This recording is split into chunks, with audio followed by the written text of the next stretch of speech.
So good evening, everybody. Thank you ever so much for joining us this evening.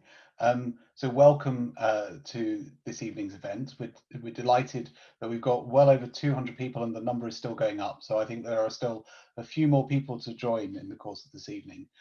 So for those of you that don't know me, my name's Andrew Monk and I have the pleasure of being the Director of Development and Alumni Relations at the University of Bristol.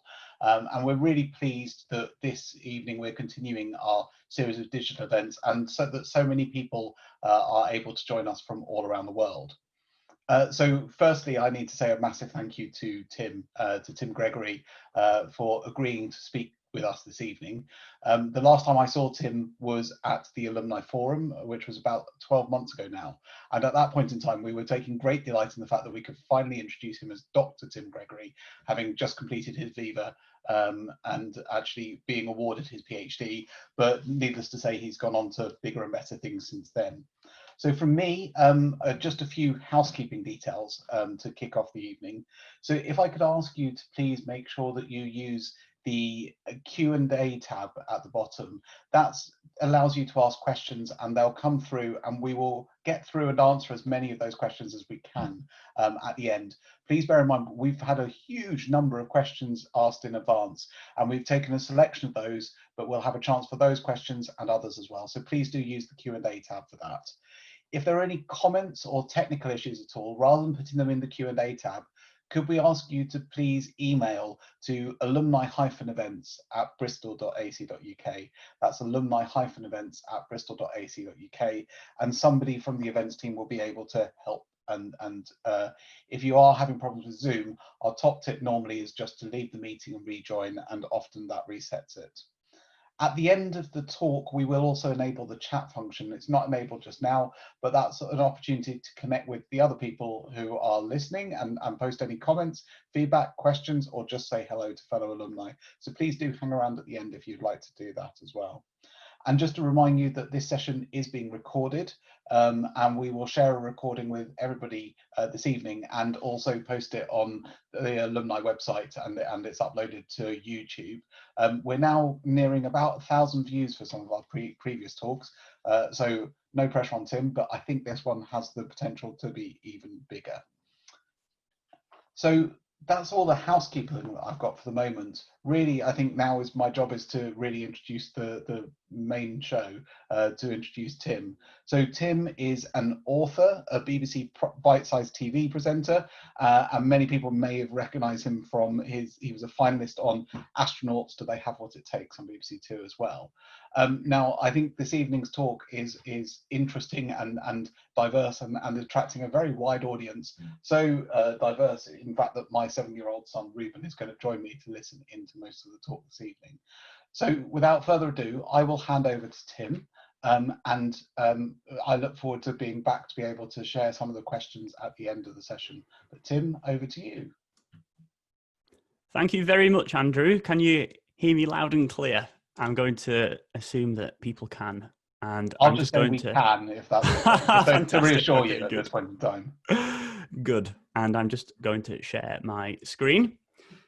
All right. So thank you for, I've just been watching the number of participants just going up. It's still going up now. So thank you so much, everybody, for choosing to spend your Thursday evening to hear about this topic. I'm going to be talking about meteorites.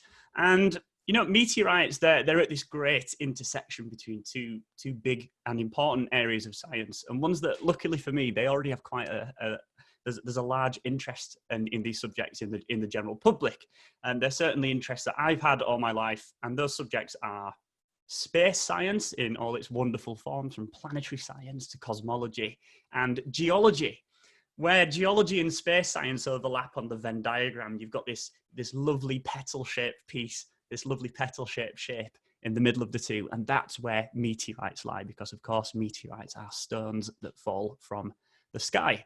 And I was fortunate enough to be a geologist by training. After my undergraduate degree, I packed my bags and went down to Bristol, where I did my PhD in cosmochemistry. I studied meteorites for 4 years in the basement of the Wills Memorial Building. And for those who don't know what the Wills Memorial Building is, there's a photograph of it later in my talk. It's the heart of the university, one of the most beautiful buildings in Bristol. And in the basement, there's a whole team of us who study meteorites. And then after my PhD, which I finished, it was about this time last year, I moved slightly further up north to Nottingham, to the British Geological Survey, where I'm continuing my cosmochemistry research. And after being stuck in working from home in lockdown since March, I've been lucky enough to be working to be in work a little bit since last week. I've been back in the lab, suiting up in my lab jacket and putting my gloves on and my special boots and my hairnet. And this is a photograph that I took about 90 minutes ago, something like that. Just leaving things nice and capped off in the chemistry lab. And in each one of those beakers, there is a tiny, tiny little crumb of meteorite. And although I'm based here in Nottingham at the British Geological Survey, I still do very closely collaborate with Bristol. I'd say I'm 50-50, British Geological Survey, Nottingham and University of Bristol. So I haven't quite left fully, which is really great. And with us being in lockdown, I feel like I should also say I haven't had a haircut in a long time. And the hairnet that I've been wearing all day in the clean lab hasn't helped matters. So apologies in advance for that. At least I tried to look smart by wearing something nice. All right, now that important matter's out of the way, on to my talk. So as I said, I'm a geologist by training, but I've always had an interest in space, like a lot of people have. And meteorites combine those two worlds perfectly. But before I talk about the science of meteorites, which is going to be the main focus of this talk, I'm going to go back to the beginning of last century when King Tutankhamun's tomb was being excavated by archaeologists. Now, King Tutankhamun is probably the most famous Egyptian pharaoh with that beautiful golden blue mask and the strange pharaoh head garment. You know, it's the icon of ancient Egypt, I think, King Tutankhamun's mask. But for me as a cosmochemist, it's not the mask that's the most interesting thing. Buried with Tutankhamun in his tomb and wrapped in his linen and placed just there near his left shoulder and wrapped in the linen when he was mummified, archaeologists discovered King Tutankhamun's dagger. It's this beautiful, handsome dagger. It's about this long. It's about a foot long. So it's probably about the length of an adult forearm, something like that. And it's this beautiful, ornate dagger that's got it's got a handle of gold and a sheath to match, and this lovely mother of pearl end of the handle. It's really beautiful, decorative, sacred object. And it's what's beneath the sheath, the golden sheath, that I think is the most interesting thing about King Tutankhamun. The blade is made of iron of a really high grade, which, you know, in our modern world where we arguably have a civilization that's built on iron as the principal component of steel. But the strange thing about finding such iron of such purity in ancient Egyptian tomb is that this dagger predates the Iron Age by several thousand years. So where on earth did the maker of this dagger get the raw materials from to forge this blade?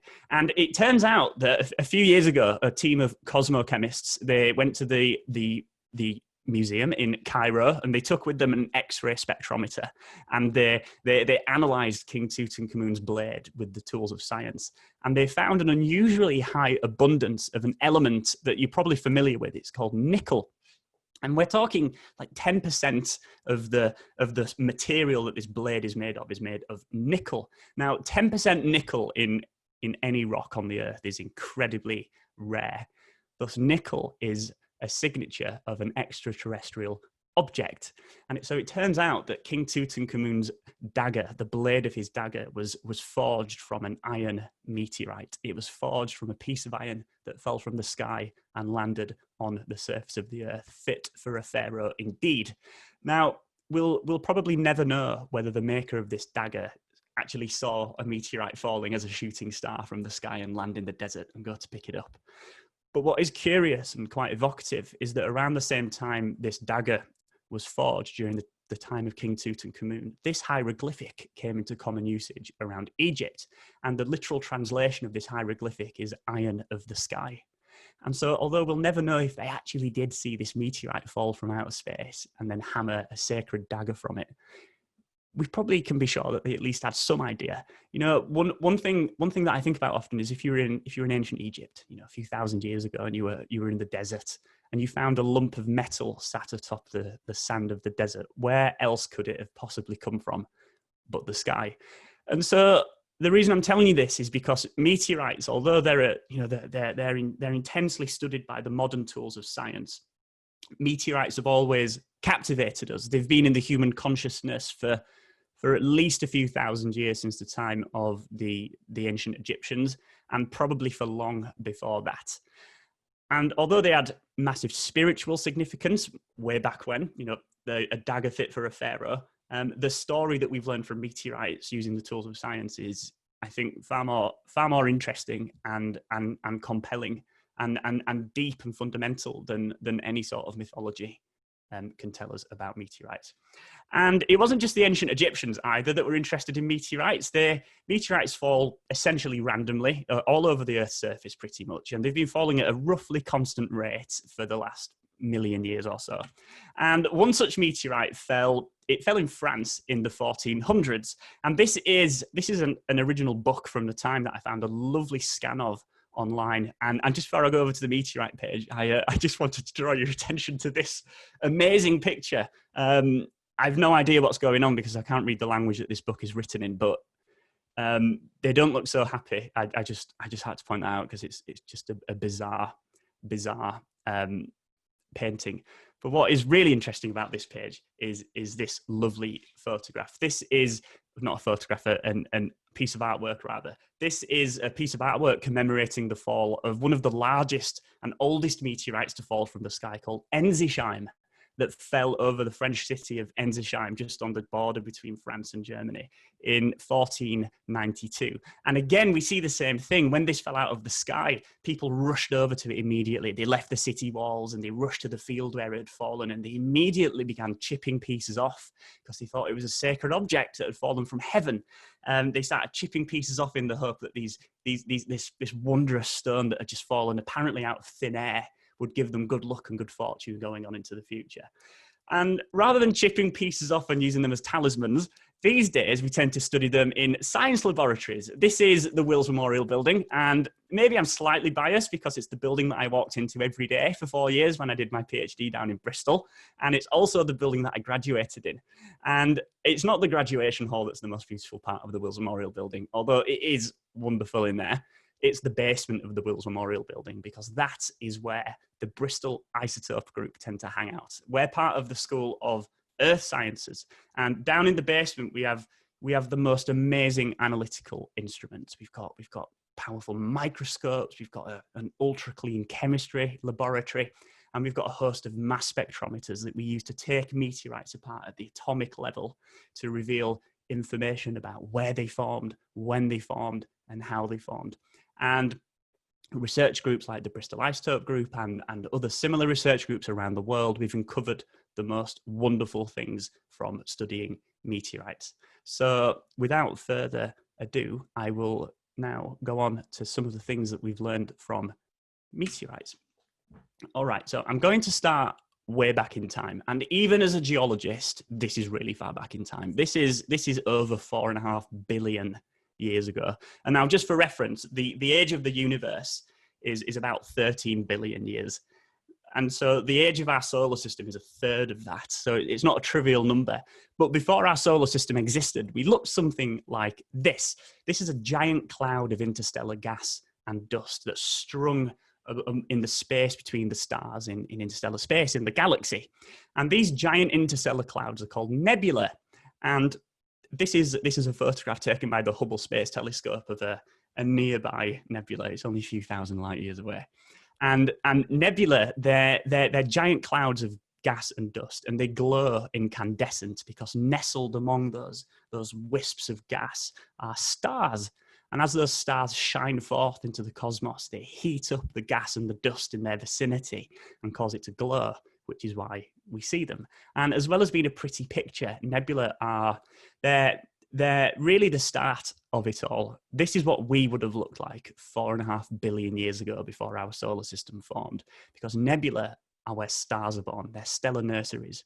See, these nebula, they're not just static entities. I mean, you could sit and watch one your whole life through a telescope and it apparently wouldn't move. But if you watch them for long enough, over millions of years, you'll see that they're actually really dynamic places. They're churning and turning, and the clouds are moving past each other. They're dynamic places. And every now and again, a little tuft of this gas will become just dense enough to collapse under its own gravity. And when that happens, its mass increases, So its gravity increases, it pulls more stuff in. So its mass increases, its gravity increases, it pulls more stuff in, and so on and so on and so on. And you get a runaway collapse until eventually you form a dense thicket in the middle that ignites to become a star. And the tenuous wisps of nebula that don't collapse onto the central star, they go into orbit around it to form planets. And we can actually image this in real time now. Although I say real time, they don't appear to move on our sort of timescales. But this is a photograph taken by the ALMA telescope, which is ground-based. This one's not in space. Right in the middle of that circular disk is a hot young star, and the concentric rings that you can see surrounding the hot young star, this is the gas that's in orbit around the star, and the lanes, the empty lanes inside that disk are the feeding zones of new planets. Nestled in those gaps in the disk are brand new planets, and as they orbit this young star, they hoover up the gas to sweep those lanes clear, and as they do, they grow and grow and grow. So this is we're witnessing the birth of a new solar system, and in time, the planets that exist in those gaps will become new places. And just to give you a sense of scale, this is Pluto's orbit compared to the size of this disk. So you can imagine pretty much everything in our solar system would fit inside that little tiny ring. And so although these space telescopes are powerful, the only way that we can really get up close and personal and into the nitty-gritty science of these young planetary systems is by using meteorites. And this is what happened in our solar system 4.5 billion years ago. So just to go through that again as a sort of a cartoon version, a textbook version of what happened. We initially existed as a giant formless cloud of gas and dust that was ever so slightly rotating. And when it began to collapse, it began to spin up in much the same way that a pirouetting ballerina, when she tucks her legs in, she spins faster. Or an ice skater, when they tuck their arms and legs in, they spin a lot faster.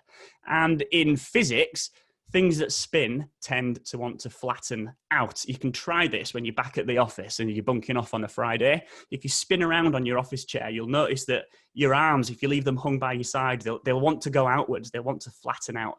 And the exact same thing happened in our solar system. As it spun up, it began contracting, it spun faster, and then flattened out to form a disk. And 99.8% of the gas, so that's basically all of it, apart from a little smidgen that didn't, fell into the middle to become the sun. And the sun ignited when this central thicket of gas grew dense and hot enough. It flickered to light, flooded the solar system with light for the first time. And it would have illuminated this vast disk of gas slowly orbiting the sun like a top. Now, it didn't stay gas forever. As this disk orbited the sun, it began to cool. And as it began to cool, the molecules in the gas began to click together. They began to chemically communicate with each other to form molecules and eventually rocks, which I'm very happy about as a geologist by training. This is really when cosmochemistry starts. It's the formation of the first rocks in the disk orbiting the young sun.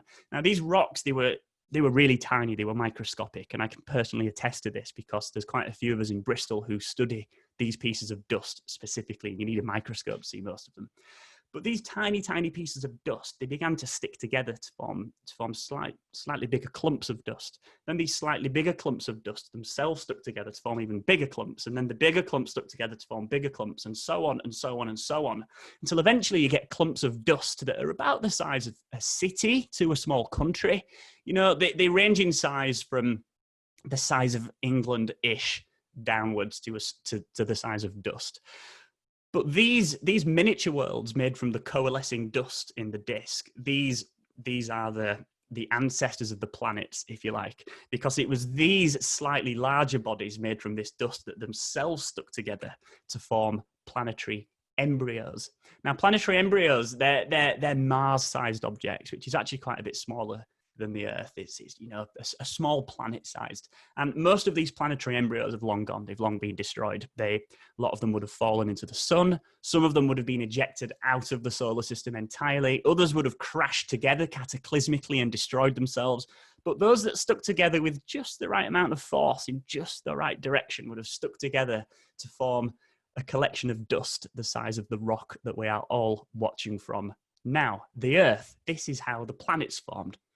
As the planets, as these planetary oligarchs, they orbited the sun, the large planets tended to hoover up the rest of the dust and increase their mass exponentially to form the nice clockwork-like system of planets we see today orbiting the sun. And as they orbited the sun, they swept their lanes clear, so we get the nice organized solar system that we see today.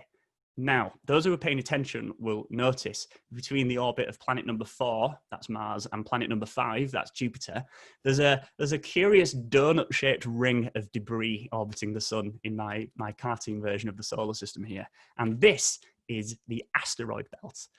The asteroid belt is curious. There are millions and millions of objects in there. The largest is about the size of the United Kingdom, and they go all the way downwards to as small as you like. Choose your distance. They go all the way from something the size of the UK all the way down to a mote of dust.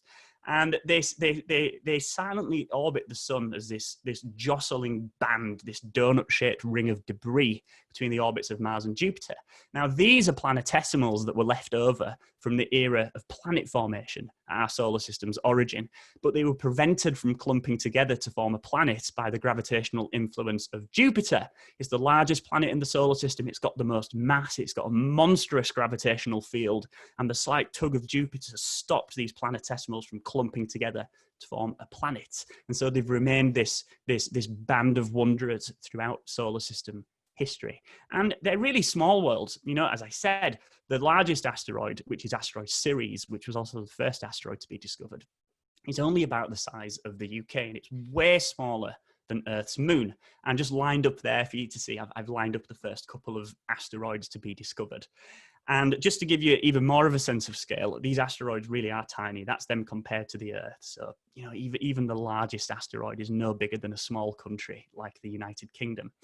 I might be thinking, Tim, this talk is about meteorites. It's about a rock that you can hold and that you were studying in the lab today. Why are you talking about asteroids? And it's a good question. And they're two subjects, meteorites and asteroids, that were not always linked. When meteorites were first being studied in the 1800s, and when asteroids were first being discovered in the 1800s, the link between asteroids and meteorites remained tenuous. It remained controversial and uncertain. But we now know, thanks to the tools of science, that the asteroids are the parental planetary bodies of the meteorites that we have here on Earth. And so by studying the meteorites, what we're really studying are pieces of asteroid that have fallen to the Earth. Now, this is a close-up of, it's probably my favorite asteroid. It was the fourth one to be discovered, and it's the second largest. It's called Vesta. And one of the things you'll notice immediately about Vesta is that it looks a little bit like the moon in that it's covered in these circular structures. It's absolutely covered in them. It looks a bit like Swiss cheese. And you know, you can zoom in with spacecraft telescope all you like on the surface of Vesta, all the way down to about this big. It's covered in impact craters of all size. And these impact craters form when stray celestial stones plow into the surface of Vesta. And when they impart their energy into the Vestan surface, an explosion ensues. And this explosion sometimes is enough to liberate pieces off Vesta and send them into interplanetary space. And this happens on all asteroids. Now, most of the pieces that are ejected off the surface of asteroids by impacts, they fall into the sun, and they're toast, literally. We never see of them again. They've been destroyed and their history ends. But if they're really lucky, they get swept up by the third planet from the sun around its annual orbit around the sun. That is, of course, the Earth. And when meteorites fall through the Earth's atmosphere, they light up incandescent, and we see them as shooting stars or meteors. And the really large meteors, the really bright ones that just seem to go on forever, we call those fireballs. Now, this is a really amazing photograph that I didn't take. The photographer's name's in the top corner of the picture. He very kindly let me use this photograph for this talk today. This is a fireball falling through the Earth's atmosphere, pictured over the Italian Dolomites, with just a really lucky shot. There's no way to predict these things. You open the camera and you hope that one passes in front of the lens while the shutter's still open. And that was how this chap got this photograph. And the reason that these rocks glow incandescent as they plow through the atmosphere is because they're traveling really, really quickly. They're traveling, minimum 20 kilometers in 1 second, usually upwards of that, usually 30 or 40 kilometers per second. So just for just for an example of how fast that is, that's from Bristol to London in just a few seconds, which is way faster than the train that I used to get all the time as a PhD student to London. And as I mentioned briefly at the beginning of the talk, these meteorites, they fall essentially randomly all over the Earth's surface. About 40,000 tons of them in total fall on the Earth every year, which seems like an enormous number. And I guess it is. I mean, 40,000 tons of anything is a big number, especially if it's a rock that's fallen from space.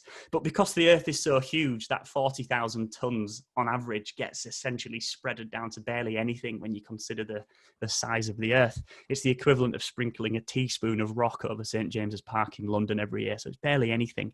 And I mean, fortunately for us, but unfortunately for the cosmochemists amongst us, Earth is inappropriately named. It's inaccurately named. It should really be called ocean because 70% of the planet's surface is covered in ocean. And so most of the meteorites just fall straight into the ocean and we never see them again. They're lost forever.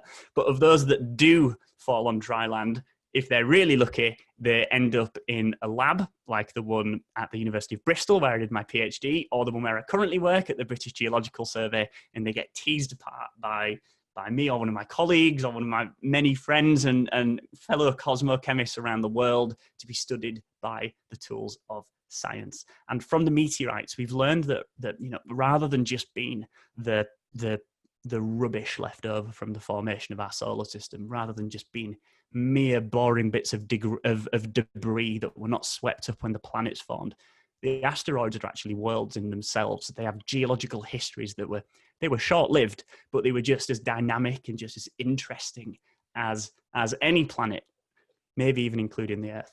And so by studying the meteorites, we've learned a great deal about this band of solitary wanderers that's orbiting the sun between Mars and Jupiter.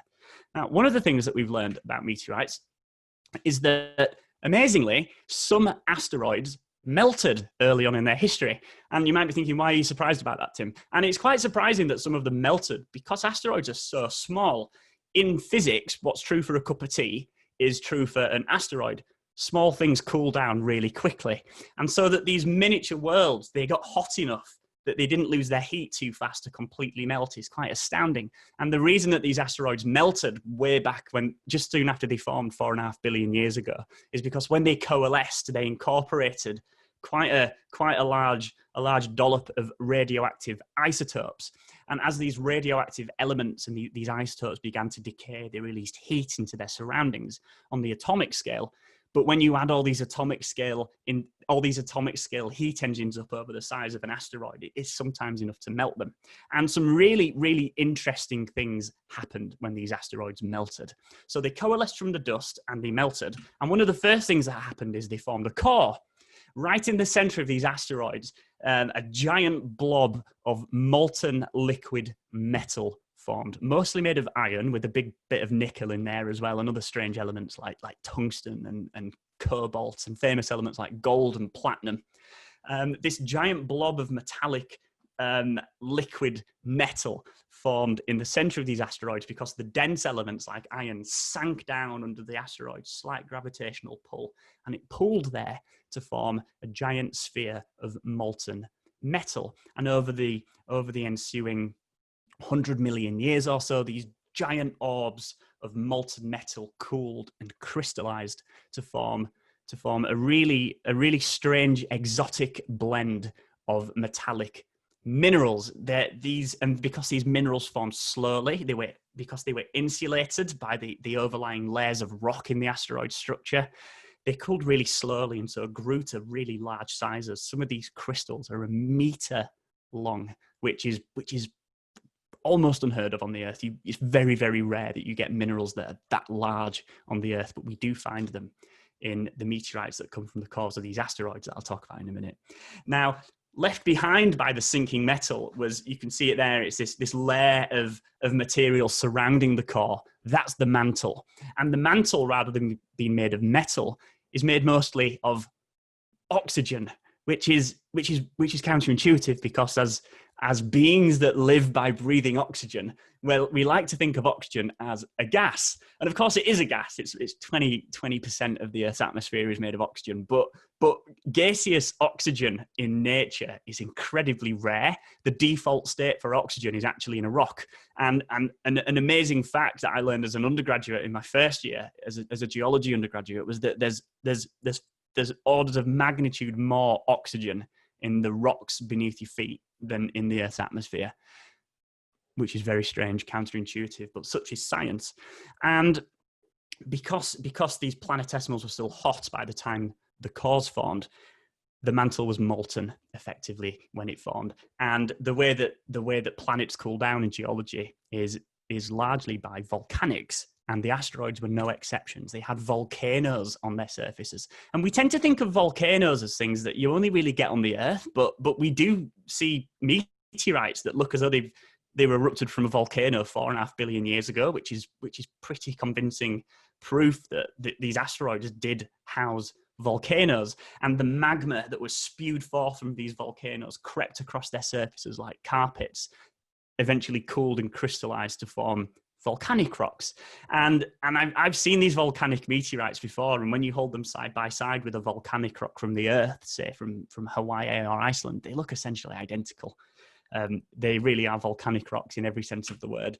And so we've got these layered structures in these asteroids. We've got a rocky crust surrounded by a rocky mantle overlying a giant sphere, which is the metallic core. And maybe a few of you are thinking back to your geography days in school. And this might look a bit familiar because this is what the Earth looks like if you slice it in half. The Earth too has a giant metallic iron core, which is why we've got a magnetic field, and a stony mantle, and then a thin crust that we live on. And these asteroids were just like planets in miniature in that sense. Now, from time to time, these asteroids, they would get catastrophically disrupted by giant collisions with each other. And when that happens, pieces of these metallic cores get liberated into space, and they sometimes fall to the Earth as meteorites. And this is the origin of the famous Iron Meteorites. And we're really lucky to have an Iron Meteorite in Bristol. And there are a couple of us who study them, but we've also got a prize piece in the School of Earth Sciences in the Wills Memorial Building. And a couple of years ago, myself and the Earth Science curator in the Wills Memorial Building, we gave it a quick chemical spruce up in the lab by painting onto a cut, polished surface a very delicate mixture of nitric acid and ethanol, also known as alcohol. And if you paint it on, the brush is from Wilco's, you get this lovely crosshatch pattern emerging from the stone. And these are the giant metallic crystals that formed as the core of an asteroid was cooling. And the Iron Meteorites, they really, you can just tell that they're alien just by looking at them. I still get surprised when I hold one because they're some of the heaviest rocks in nature. They weigh an absolute ton. You pick one up thinking that it's just a rock, it's not going to be that heavy, but they're so heavy, and they're magnetic as well. They really, really are truly strange stones. And the Iron Meteorites, they're probably some of the most famous meteorites because they just are so strange. If you had anything like this on the Earth's surface for too long, it would immediately begin to rust, just as an old car might. It would be attacked by the oxygen in the Earth's atmosphere and reduced to rust. And so Iron Meteorites, they don't last very long on the Earth's surface. And this one has been on Earth for about 4,000 years before it was curated in the Wills Memorial Building in the university, and it's kept under nice conditions now to stop it from rusting. And we occasionally give it a treat with some nitric acid and some alcohol. Now, there's another type of meteorite that are in some ways similar to Iron Meteorites. And I chose to talk about these because I think I'm an authoritative figure to say this. They are the most beautiful rocks in nature. And I think I can say that with some confidence because I've seen lots and lots of rocks in my time. I did a geology undergraduate degree. I've had a rock collection since I was very, very young. I can't remember not having a rock collection. And these meteorites, the Stony Iron Meteorites, are the most beautiful of all rocks. Maybe I'm biased, but I'll let you judge for yourself. And the Stony meteorites, they're really interesting because they're essentially two-part component. You've got these giant bottle green gem quality crystals of the mineral that geologists call olivine, or cosmochemists like myself call Mg2SiO4, that's its chemical formula, but it's more colloquially known as Peridot. And a few of you might recognize Peridot. It's this beautiful green semi-precious gem that's often used for jewelry, and it's also popular amongst the Austrian royal family. Their equivalent of the crown jewels are these giant egg-sized lumps of peridot. They really are beautiful, and we find them in these meteorites. They're gem quality. They're really beautiful, and the olivine are sat in a matrix of metallic iron. And so when you slice one of these stony iron meteorites thin, so just for scale, this piece is about the size of an iPhone. When you slice these meteorites thin, the olivine lets light shine through, but the metal doesn't. And so they look a bit like stained glass windows.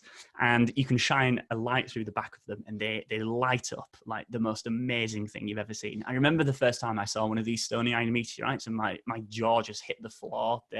They're enchanting, even if you're not interested in rocks in the slightest. I know there are people like that, it's hard to believe. But even if you're not interested in rocks in the slightest, these stony iron meteorites really speak to you because they're so beautiful. But the beauty of the stony iron meteorites, it really masks their quite calamitous origin. These meteorites formed when two molten asteroids collided, and the metallic iron liquid core, this white hot liquid metal, was injected into the stony mantle, which is made of olivine, of the other asteroid to form this sort of weird Frankenstein hybrid world. And then this strange agglomeration of the mantle of one world and the liquid iron of the other froze over the ensuing 10 to 100 million years or so to form the stony iron meteorites. And it just goes to show that sometimes the beauty of a rock can really hide its quite calamitous origin. Now, for the next part of the talk, I'm going to just touch on what are my favorite meteorites. And these are meteorites that come from asteroids that never melted. So we've done the meteorites that come from molten asteroids, but the meteorites that come from asteroids that never melted, because they never melted, they preserve the dust from which the solar system originally coalesced. They preserve the dust from which the planets, the comets, and the asteroids coalesced 4.5 billion years ago as our solar system was forming. And that's a cartoon version of one of these asteroids, but this is what they look like in real life. This is the asteroid Bennu, and it's only 500 meters across. It's really tiny, and you could walk from one end to the other in a few minutes. You could maybe run it in under a minute if you were really fast. And because they never melted, these asteroids preserve the dust from which the planets and the asteroids coalesced. And this is what they look like when you hold them as meteorites, because the meteorites that come from these worlds also preserve the dust. And this is a piece of one of these meteorites. And I've actually got a piece of meteorite from that very piece in the lab today. All those beakers that I showed you at the start of the talk, there's a piece of that rock in one of them beakers. And so these rocks, because they're the only pieces that survive from the really earliest days of our solar system, they're the only way that we can get really far back in time to when our solar system looked something like that photograph taken by a telescope there. And I could do a whole 20-part talk series on all the things that we found in these meteorites, but I've only got time to tell you about one tonight. So just very quickly, one of the most interesting things that we find in these meteorites is a type of dust called a CAI. And CAI stands for calcium aluminium rich inclusion. And you can see one there, it's that sort, it looks a bit like chewing gum or something, or bird mess maybe on the side of the meteorite, but it's not, it's a CAI. And the CAIs have been recognized as really peculiar for over 50 years. They were first described by a French cosmochemist by the name of Mireille Christophe Michel Levy. I've probably totally butchered that, so apologies if there are any French speakers in the audience. And she hypothesized that the minerals that we find in CAIs means that they must have formed at incredibly high temperatures. And she turns out to be right. Now, using the modern tools of science, this is an image that I took at the British Geological Survey of a CAI in that same piece of meteorite. We now know that the mineral assemblage from which these CAIs are formed, they only form at the highest of temperatures. I'm talking like several thousand degrees C. And these were, amazingly, the first pieces of dust to crystallize out of the protoplanetary disk, that thin disk of gas that orbited the sun. These were the first things to form out of them. And by that logic, they should be the oldest things that we find in meteorites, and that does turn out to be the case. By dating the CAIs, we found that essentially all the CAIs have the same age, and that number 4.567 billion years is the age of the solar system. So this is the number that we actually use to define the age of the solar system. It's the time when it all began. It's the time when the solar system story, the Earth story, and by extension our story began. That's the precise number. And what blows my mind is the precision on this age. It's 4.567 billion years. 160,000 years either side. So we know this incredibly well. And the margin of error is equivalent to knowing my height, I'm 6'1", to half a hair's width. That's how precisely we know the age of the solar system, and we date it with CIIs. And this is very similar to the work that we do in Bristol. I was lucky enough for my PhD to date some of these objects in meteorites. And I did find some that were as old as the solar system. There's nothing quite like it as a scientist. Months and months of lab work and preparation. Out come the string of numbers from a mass spectrometer, and you plug them into your Excel spreadsheet and you do some calculations, and out comes a number, and it's 4, 5, 6, 7 million years. And you realize that little speck of rock that you've been studying for the last 2 years is as old as the solar system. It's quite amazing. And the only way that we can really get our head around time on such a scale is by analogy. So with that, let's just run through a quick analogy. If we squeeze the entire 4.5 billion year history of the solar system down into a 24-hour day, and we say, right, the CIIs formed at midnight at the beginning of the day, and we've done 2 full turns of the clock, we're at midnight the next day now. What happened in Earth's history at different times? Well, it took about 3 hours for life to originate on Earth, something like that. We don't really know when life originated, but it was probably within the first 3 hours of a 24-hour day, which is actually incredibly quickly. 3 hours into a day, it's basically 3 a.m. and you've already got life on the Earth really, really quickly. But life didn't. Okay, I'm sorry for any biochemists in the audience. I'm reading a biochemistry book at the moment, so I know this isn't strictly true, but it kind of is true. Life didn't really do much for a long, long, long time. For example, it wasn't until 9:20 in the evening that we even had something like fish. And these were not like fish that we find today. They didn't have any jaws. They were quite pathetic by today's fish standards. And it wasn't until 22 hours had passed. It wasn't until just 2 hours ago in a 24-hour day that trees evolved. These sentinels that look as though they've been there forever, because they mostly are on a human timescale, unless the council cuts them down. These trees, they've only been around for 2 hours of Earth's history in a 24-hour day. And the dinosaurs, they're a good example. They've only been around, they first evolved about 1 hour and 10 minutes ago. We tend to think of the dinosaurs as these ancient beasts that roamed the Earth in the most distant past. They didn't. It was actually really recently, when you consider the entirety of Earth's geological history. And they roamed the Earth for about 50 years before they went extinct. It was a giant asteroid impact that made them go extinct. I'm not going to talk about that today, but you can find out more about that in my book, which I'll mention at the end. And that was only 20 minutes ago. This giant asteroid hit the planet and caused 80% of all species to go extinct, including the dinosaurs. It was only 20 minutes ago. It was nothing. And that says nothing of human history. That only lasts, the entirety of human history, so that's about 200,000 years since modern humans first evolved. 4 seconds long, it's barely anything. And just to really twist the knife while we're feeling inadequate about ourselves, the entirety of written history, so that's everything that was ever written down by people, all happened in the last 1/10 of a second, which I think rather poetically is the same time it takes to blink. And so all of human history, all of the ancient empires, the ancient civilizations, the advent of writing, the advent of farming, the advent of civilization as we know it today has been around for the literal blink of an eye in a 24-hour day. And just on I think maybe a more poignant note, I need to add another point to the clock to get on how long we've been doing science. We've only been really practicing the scientific method for the last 400 years, which it sounds like a long time, but it's really not compared to the amount of time that we humans have been on the planet. It's only 0.01 seconds in a 24-hour day. We've been practicing the scientific method. And for me, the scientific method continues to be a real beacon of light in the sort of the cradle of civilization. It's a guiding force that gives us a really nice example to be the best versions of ourselves. It requires teamwork. It requires innovative thinking. It's a very human endeavor. And of course, modern civilization rose from science. And so I think science is, it's one of the most precious things that we have.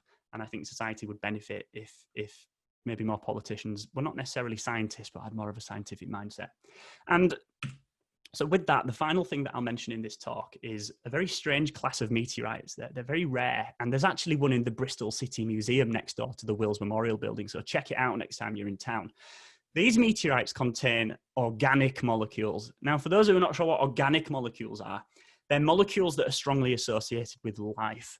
They're generally, well, they're always carbon-based, and the great thing about carbon is that it's got a real proclivity to bond vigorously with other elements in many, many different wonderful ways, including to other carbon atoms. And so with the skeleton of carbon, these organic molecules can be huge. They range from just tiny little molecules that only contain a few atoms to monster molecules that contain thousands of atoms. And maybe without even realizing, you've always been up close and personal with organic chemistry, because we, humans, and all of the other life forms that we share the planet with are organic chemistry, animated. And that we find these organic molecules, these really complex organic molecules in meteorites. And you know, some of the organic molecules that we find in meteorites are known as amino acids, which are the building blocks of life on Earth as we know it. You click amino acids together and they form proteins, and that's basically the fundamental thing that cells are made of and what we're made of. And so it really isn't a stretch to say that we find the building blocks of life in meteorites. And there's a hypothesis that maybe it's true that it was meteorites that delivered the stuff of life to the Earth, and it was this material delivered on meteorites from which life arose. Now, I don't want anybody to go away from this talk thinking that we found life in meteorites. We definitely haven't. There's been no evidence ever of finding life in meteorites, but the precursors of life we've definitely found. And even more strangely, we've also found water in meteorites. And this isn't water that you can just wring out like a flannel. It's water that's bound up within the mineral structures of the rock. And curiously, the precise isotopic composition of this water is the same as Earth's oceans. And so rather than coming from comets, it's likely that Earth's water, which is, you know, it's fundamental to all life on Earth, was delivered from the sky on these water-bearing meteorites.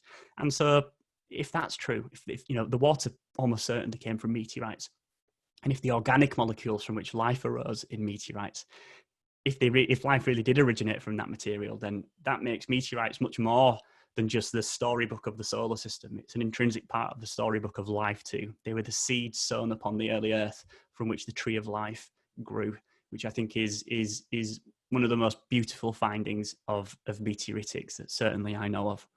And so with that, I will thank you first of all for coming to share your Thursday evening to hear about this subject. I hope you've taken something from the talk, something maybe just picked an interest, and if I did a really good job, you'll have way more questions than answers.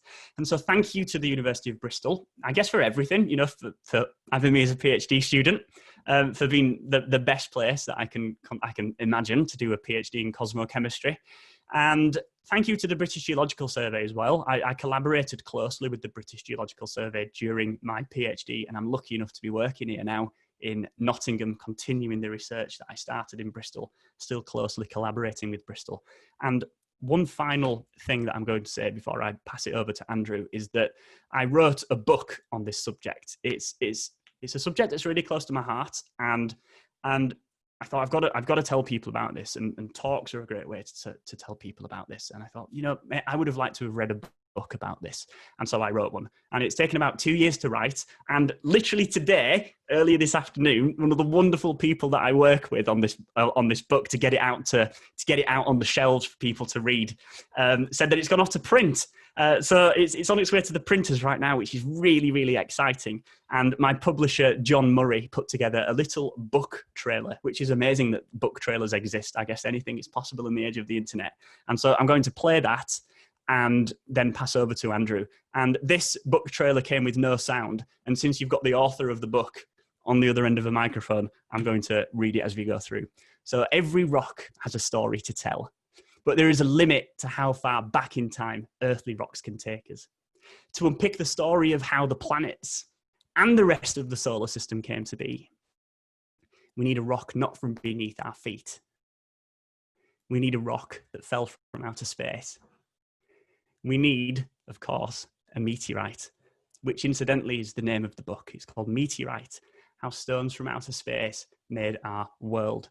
And it's available to pre-order now from all the usual suspects. There's an ever-growing list on my website of where you can pre-order the book.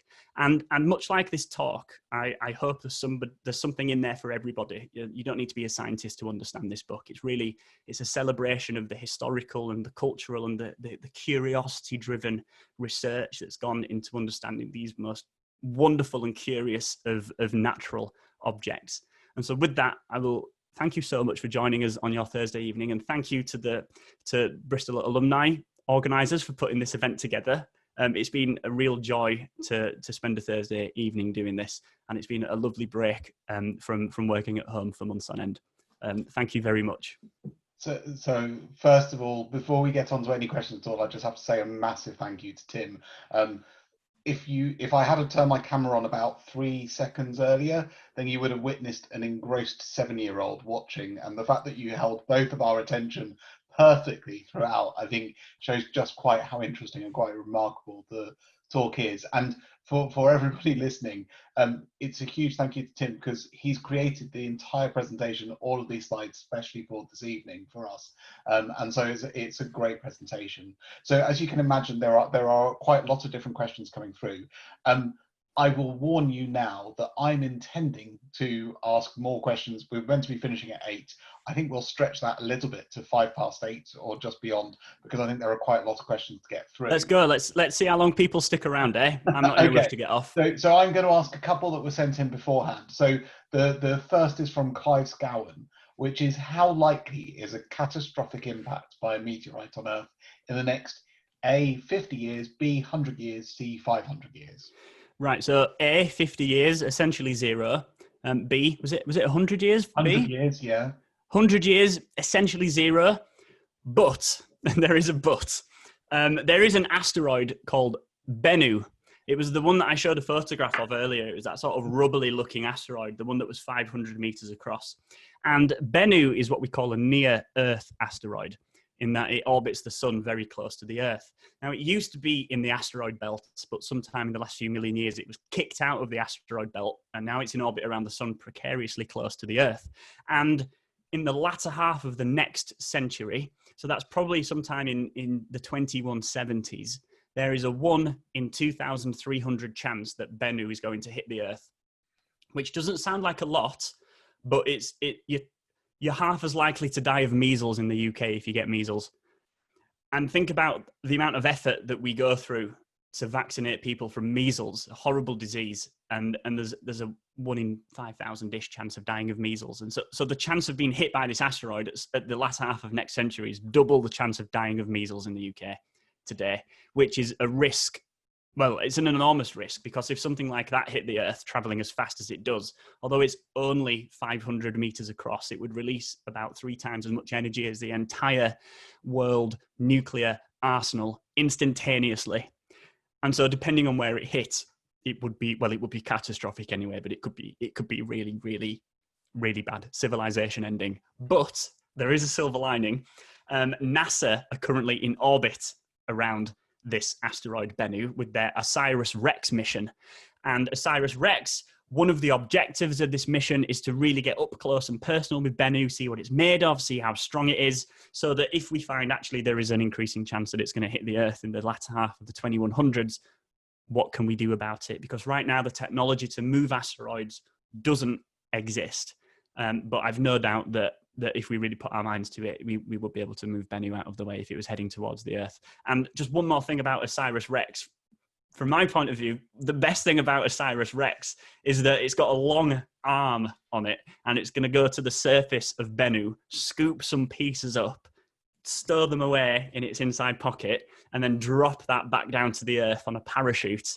And so we're going to have pristine samples of the asteroid Bennu to measure in a few years, which is great. And you know, we can basically predict what Bennu is going to be made of, because we've already got meteorites. But the great thing about actually getting them on the asteroid is that they're pristine and unspoiled. And so I guess if it does cause the extinction of humanity, we'll have had a good look at it before. I think for me, it's just reassuring that somebody is planning that far in advance, because I don't think many politicians are planning quite that far. So no, absolutely not. And I, like, on a more serious note, Asteroid Impacts, I think it's number 2 on my list of potential threats to the human civilization. It's a long list, but that's definitely number 2. It is something that we're going to have to think about in the future if we want to survive into the medium-term future over the next few centuries and beyond, which I'm absolutely in favor of. I'm very, very pro-human. I don't want us to go extinct, especially by something avoidable like an asteroid collision. So although the technology to deflect asteroids away from the Earth doesn't exist today, we do have the technology for another solution to the problem, which is settling on the surfaces of other planetary bodies. Of course, the elephant in the room at the moment is Mars.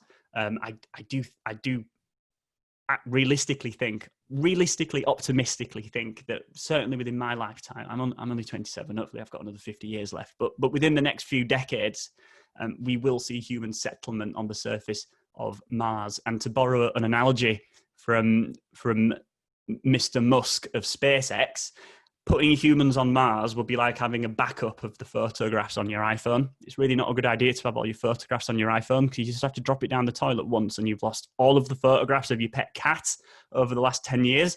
Whereas if you've got them backed up somewhere else, it doesn't matter if the iPhone gets destroyed because they're preserved somewhere else. And by analogy, it doesn't make sense to have all of the humans on one planet. And so I'm a big advocate for human survival into the future. And by extension and by necessity, I'm a big advocate for going to settle on the surface of other planets as well. I think we'll see that soon. Well, I look forward to visiting, possibly. We'll see. So a question from Kevin Crampton is it true that most of the gold we now possess arrived here on a meteorite? That's a really excellent question. And there are a few different ways to answer it. And I guess it depends on what you mean by arrive from meteorites, because going from a big picture point of view, we live on a and it's difficult to remember, especially when the weather's like this and you've been. I mean, work was okay today, but when you've got the shopping to do and you've got work to think about and you've got the room to vacuum, it's really easy to forget that we live on a planet. And so in a sense, the Earth is an extraterrestrial body, if you like. It's just one planet amongst many. So the stuff of the Earth is as much a part of the solar system as a meteorite is. And as I sort of went into in my talk, and there's also a huge bit about this in my book as well, is that we coalesced from dust that formed in a disk around our star 4.5 billion years ago. And in that dust were little bits of gold as well. And the Earth, because it coalesced from this dust, it inherited some of that gold. And so in a sense, yes, all of the gold on the Earth does come from outer space eventually. But by extension, and this doesn't diminish that fact, by extension, so does everything else, including the carbon that you're made of, the oxygen that you're breathing, the iron that's in the steel that makes up the building, the aluminium that my laptop's made from. All of it, ultimately, it did derive from outer space. But gold's an interesting one because it's what we call a sidrophile element. And sidrophile elements love iron.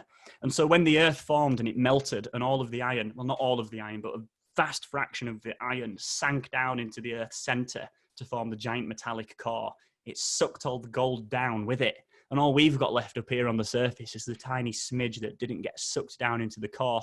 And so if you ever really want to start a profitable gold mine down to the Earth's core, because it's chock full of gold and other valuable elements that also love iron, these sidrophile elements, including platinum as well. So I'll buy shares if you set it up. Let me know. I'll get to that later on this evening. See how we can mine down to the center of the Earth. So I'm going to turn. I've got so many questions that I could ask, but I'm conscious that I've got so many questions coming through on the live question and answer tab. Great. Please do. If anybody wants to ask questions, please do go into the Q&A tab and ask a question, and we'll get through as many as we can. So, hi, Dr. Tim. Has there ever been a new substance discovered in a meteorite, or are we familiar with everything that they've been made of? Would we ever expect to discover any new materials when looking at meteorites or other planets, or do we think we know about everything? Question from Samuel and Sean. Thank you, you two. That's a fantastic question. And so one of my memories from high school chemistry is the periodic table. Okay, you might have a poster of this. Maybe some of you got a poster of it in your bedroom. I've got one. And it's this classic poster that adorns the wall of every high school chemistry classroom. And the periodic table is made of tiles, each tile representing a chemical element, which is a pure substance. And elements lock together to form compounds, which is what most things on the Earth are made of. Now, there are 92 elements that we find naturally occurring on the Earth, give or take. It's roughly 92, depending on how you count them. And so everything on Earth, everything from bricks in the building that I'm looking at now, to the water in the clouds that I can see up there, to the carbon, the nitrogen, the phosphorus, and the zinc in my hair, all of that is made up from these 92 chemical building blocks on the periodic table. And we also find all 92 elements in the periodic table in meteorites as well. And so, no, we don't find any elements. There are no chemical elements in meteorites that we don't also find on the Earth. But where meteorites are strange is how those elements click together. Now, on the Earth, you know, on the surface of the Earth, the conditions, the temperature and the pressure and the situation that 4.5 billion years of planetary evolution has landed us in means that the Earth is rather predictable. There are thousands of different ways that atoms can click together on the surface of the Earth, but there's a limit to how many different substances you can form on the surface of the Earth. However, when you have your chemistry lab as outer space 4.5 billion years ago, in that disk, that thin disk of gas that orbited the young sun, the conditions in that weird environment permitted really strange chemistry to happen, chemistry that you just don't find on the Earth. Okay, it's impossible to recreate this outside really tightly controlled lab environments.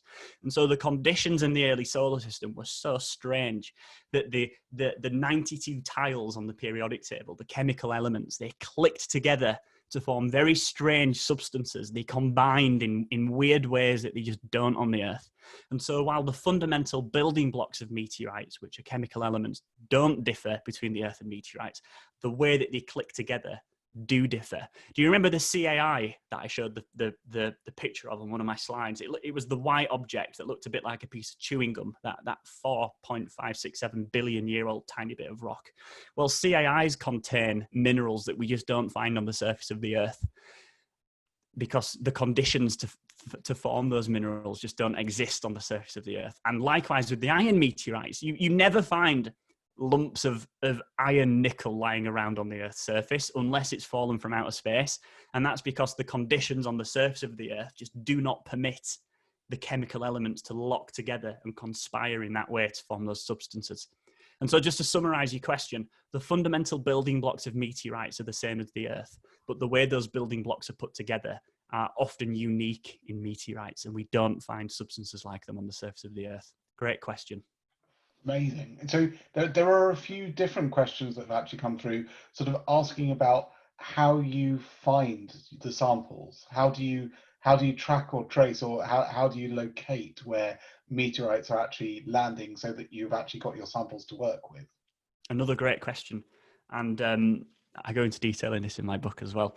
But the short answer is that we've got just over 60,000 meteorites in the worldwide collection, and they're all listed on an online database called the Meteoritical Bulletin Database, which is amazing. It's my homepage on my web browser, and it tells you where these meteorites were found. And of the 60,000 meteorites that we know about 2/3 of them, so that's about 40,000 of them, come from Antarctica. Now, I think in Antarctica, the bottom of the world, that giant ice sheet, and yes, that is where they come from. And it's not that they fall anymore in Antarctica. It's not that there's loads of meteorites falling on Antarctica. They fall roughly evenly across the entire planet. In fact, they're slightly more frequent at the equator and less frequent at the poles. And so they're actually fewer than average meteorites falling in Antarctica. But the beauty of Antarctica is simply that it's very snowy there and very icy. And meteorites, when they've fallen from outer space, they're generally cooked on the outside. And so they stand out on the fresh snow. And of the remaining 20,000 meteorites that don't come from Antarctica, almost all of those come from the Sahara Desert. And of the 60,000 that we do know of, there are only about 1,200 that people actually saw falling and went and picked them up. To see a meteorite falling and then going straight over to pick it up is an incredibly rare event. I fantasize about what I'd do if that actually happened to me. Often I'll be cycling to work and I'll spend the whole 15 minutes thinking, right, what would I do if a meteorite fell right in front of me now? I know what you should do if you find a meteorite. Give me a call. And I'll let you keep it if you let me have a crumb of it, and we can classify it and study it in Bristol and the BGS. That would be amazing. And just one more thing to add to that. I got my samples for my PhD from eBay, from eBay user Mr. Meteorite. I kid you not, I did manage to get the words Mr. Meteorite in my PhD thesis, which was one of the biggest achievements of my scientific career so far. And I held off giving a review until I'd verified that it was a meteorite. And then I dated one of the pieces of dust in that meteorite, and it was 4.5 billion years old, which is older than any rock on the Earth. And so then I went back and gave him a 5-star rating. I would like to see the credits now on your PhD thesis. I think. Yeah, claiming back the expense for the meteorite it raised quite a few eyebrows in finance, I'm told. So we're at just gone past 8. So I'm going to finish on a question that we've come through from a few different people, which is, given that we've got quite a lot of young people listening this evening as well, we've had several questions about what advice would you give to someone just finishing university or even sort of younger at school who would like to enter the space sector or enter that world?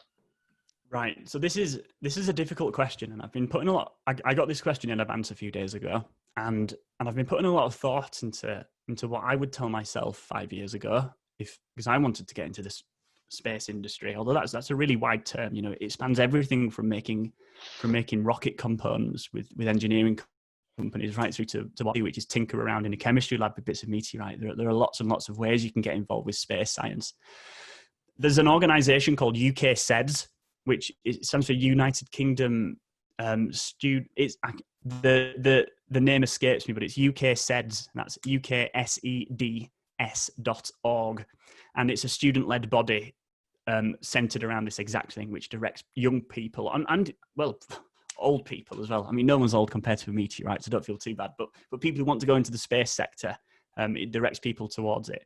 But just as a general, I don't like giving advice. I don't like listening to inspirational speakers because they're mostly just awfully optimistic. And when you listen to them, it's like putting a nice fresh coat of paint on a piece of rotten wood. It's great for a while, but then it's not really useful. But one of the things that's always served me well, and I think it is the thing, at least one of the main driving points to get me to do this job that I'm doing now, which is something that I really want to do. It's something that I've wanted to do for a long time, be a scientist, and now I get to do it. Is it sounds really obvious, but it's working really hard towards something over an extended period of time. It's clearly outlining what you want to do. So whether it's, I don't know, you want to go build jet aeroplane engines in the aerospace industry with Rolls-Royce, right? Okay, decide on doing something and work towards it over a long period of time. Good things rarely come out of a real burst of passion and excitement. And while passion and excitement are really, really great things to have, they're absolutely no substitutes for working hard at something over a long period of time. That's certainly something that I relearned during my PhD, and I've since relearned in my subsequent academic research here in Nottingham. Working hard towards something over an extended period of time, it's a rough slog. Whether you want to go into the space sector or you want to start a successful plumbing company, whatever it is that you choose to do, it's a long, hard slog if you want to get good at it. But if you just make incremental steps, just think how good you could be at something in 2 years' time. If you just work towards it every day for 700 days over 2 years, you'll be deadly. And there's probably not much that you can't do if you work towards it over several years. And so I realize I'm not quite answering the question. So apologies about that. UKCEDS for the space sector, but a lot of hard work and working towards something over a long period of time, and I'm allowed to say that that's not an optimistic message because it's actually really brutal, but it's worthwhile. Well, I think what's absolutely evident through the talk, and I've had the pleasure of hearing you talk a couple of times about different topics as well, but I think what comes across is the absolute passion. And when you combine that passion that you have for your subject matter with that diligence and that work ethic, then that's clearly an unstoppable force. Yeah, and passion's great, but I think it's overrated because it's great in small bursts. And like today in the lab it was such a good day in the lab today, because I haven't really been in there much since March. It was my third day in the lab since March, and it was really great. I had like a real nice list of things to do and ticked them off. It was wonderful. But most days, even doing my job, which I think is obviously I think it's one of the most interesting jobs in the world. It is a job, and it becomes routine, and it's difficult, and it can be demotivating as a research scientist, because most of the time things don't work. You maybe get a little bit to work every now and again. Every couple of months something might work, and you might have something that you can write about and publish. So it's not passion that gets you through. It's setting your mind on a goal and then working towards it over a long period of time. And writing the book, writing Meteorite was very much the same as that. Like looking back over the last 2 years, writing the book and then working with people at John Murray, who's publishing the book, my wonderful editors that I've been working with to craft it into something that people will buy and read and enjoy and take something from, and hopefully and more questions about the natural world, whether you're a scientist or not. It was an amazing experience writing a book, and it's one of the best things that I've ever done in life. And I feel so fortunate that I'm even in a position to write a book, little old me from West Yorkshire. But it was really difficult as well. And most days sitting down at this keyboard, in this chair, no less, with this exact view, it was really, really difficult. It wasn't, oh my gosh, I'm writing about the origin of the solar system. This is so amazing. Like, I've got a rush of excitement. And it wasn't like that at all. It was a real uphill battle with a rock on your back. But sometimes it was amazing. Sometimes you just, I wrote a bit about CAIs in my book and the age of the solar system. And there were parts of the book that were just a joy to write, and the words, I couldn't type the words fast enough, and you get that sort of rush, and then you read it back a week later and you think, oh God, did I actually write that? And you think, yeah, you did write that. But things are difficult. Hard things are hard, and passion's great, but it's no substitute for grit. But when you do have those bursts of passion, it's worth capitalizing on them. It's like surfing a wave, right? It doesn't last forever, but when it does, it's amazing, and it's great fun. So they can certainly help along the way. And there's never too much interest and enthusiasm and passion for anything that you do in life, whether it be strictly work related or something that you do outside of work, whether it's a hobby or whatever. But nothing is a substitute for hard work and grit and a bit of luck as well. I've been very fortunate in my life. Yeah, I've worked really hard all my life at school and university, but I've also been really lucky as well to have a really supportive mum growing up, and tutors at university in Manchester for my undergraduate. I had some great people just nudge me in the right direction. I had a brilliant team of PhD supervisors in Bristol and the British Geological Survey, and I got to collaborate with some wonderful people, meet amazing people, and even with the book as well. Yeah, sure, like I've just said, it was a whole lot of hard work, and it was thousands of hours of work, but the people who have helped me bring it to the world as well, I'm so fortunate to have met them and work with them too, because they've been some of the best people that I've worked with, and they've really brought it to life. And so, for all I've just said about working hard, there is a bit of luck involved as well, but luck alone isn't enough. You've got to have both, and you never get lucky sat on your sofa not going out looking for it. So I've probably spoken enough now, and I'm risking sounding like a motivational speaker, so I'll just stop before it gets too we'll stop the motivational speaker. but I mean, all that remains for me to say is really a massive thank you. So that sort of that nugget, that inspiration bit that I think we've all got from this evening's presentation, and it was really amazing. I think everybody will take away something that they've learned or something that they can share. And I always think that the measure of these things is that I can immediately tell you about 3 or 4 things that the next time I'm in a pub, whenever I'm in a pub, talking to friends, I can say, did you know? And I love that, the fact that we can take that from there. Fantastic. So Tim, thank you so much for this evening. Thank you for your talk. And thank you so much to everybody for joining us, and for so many of our alumni and extending beyond just our alumni, the family and friends who have also joined for this evening's event. We're really pleased that you're able to join us.